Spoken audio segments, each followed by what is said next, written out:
పశ్చిమ గోదావరి జిల్లా పాలకొల్లు జనసేన పార్టీ కార్యాలయంలో నియోజకవర్గ స్థాయి కార్యకర్తల సమావేశం జరిగింది. ఈ సమావేశం ముఖ్య ఉద్దేశంగా జనసేన ఎన్నికల గుర్తు అయిన గాజు గ్లాసు గుర్తును ప్రజల్లోకి మరింత విస్తృతంగా చేరే విధంగా ప్రచారం చేయాలని నాయకులు జన సైనికులకు పిలుపునిచ్చారు. పాలకొల్లు పట్టణంలోని బంగారువారి చెరువుగట్టులో జనసేన జనబాట జరిపారు. ఇంటింటా జనసేన ఫ్రీ మేనిఫెస్టోను, గాజు గ్లాస్ గుర్తును ప్రజలకు అర్థమయ్యే రీతిలో వివరించారు. రానున్న ఎన్నికల్లో జనసేనను గెలిపించుకోవాల్సిన ఆవశ్యకత ఉందని, పవన్ కళ్యాణ్ నాయకత్వాన్ని బలపరచాలని ప్రజలను కోరారు.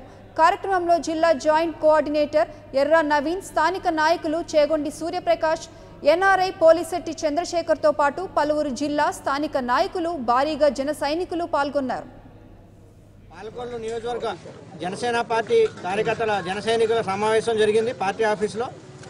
ఆ సమావేశం అనంతరం జనబాట కార్యక్రమంలో ఇక్కడ పాలకొల్లు టౌన్ 8-9 వార్డులు బంగారం చెరువు గట్టు గెంజి కేంద్రం దగ్గర జనబాట కార్యక్రమం చేయడం జరిగింది. మొత్తం ఈ నియోజకవర్గ నాయకులు సూర్యప్రకాష్ గారు, చంద్రబాబు గారు, మూర్తి గారు, రాధాకృష్ణ గారు అందరూ కూడా కలిసి ఈ వార్డులో జనబాట కార్యక్రమం చేయడం జరిగింది.